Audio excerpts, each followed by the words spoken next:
I think in a lot of ways that Prince of Persia set a number of standards that showed what an action-adventure game could be. We mixed things nicely, so there's good thinking, good acrobatics, and a good mix of combat in there too. On top of that, we're bringing new abilities to the prince. Magic is a big part of the Prince of Persia concept. This isn't the Sands of Time, so there's a different magic. A lot of the magic powers in the Forgotten Sands have to do with the forces of nature. There are powers that will affect time, there's powers that relate to fire, the flow of water, that relate to earth. There's a big air blast, a tornado. You feel really powerful with this, controlling nature and different elements. It's cool as well.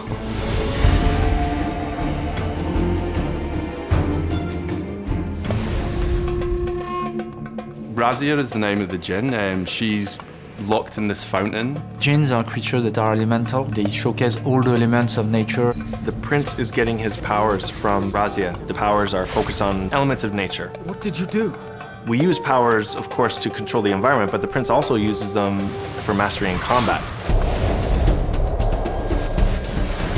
With his air power, he has this tornado. Enemies go flying off. The prince has the power we call dash. It allows him to leap 10, 15 feet to attack an enemy in air. We have a fire trail that the prince leaves behind him. Traps for his enemies in the middle of a combat.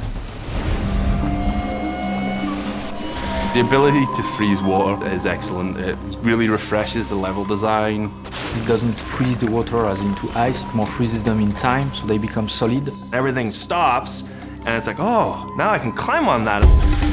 Wall run on a water wall, use water poles, columns and things like this. We're also able to fire a blast, like an icy blast from the prince, so it's used in combat as well. Also have the power over earth. This acts as a shield. It makes you a stone armor, it makes you impervious to attack. There's a new ability which allows him to recall ruined elements of his environment. You're kind of rebuilding their city as you go and seeing what it was like in its former glory. There's a ghostly outline of what was left. Then the player is able to bring back those sections into the acrobatics and jump on them, then they'll vanish again when he's gone. The rewind is back. It's used in other games now, but Prince of Persia is the game that invented it. From a technical point, it's really quite a complex system. It's difficult for us to do that, but we felt we were going back to the original trilogy. Rewind was an epic thing from those games. We needed it in the game.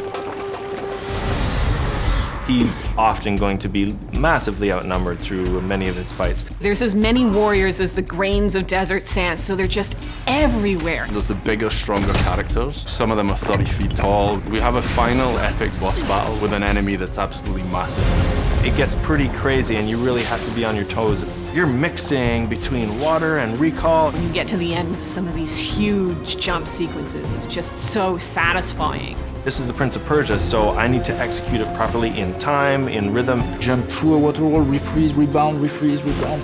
Suddenly, the floor falls out from underneath you. It's like, whoo! Yeah, like that was really awesome.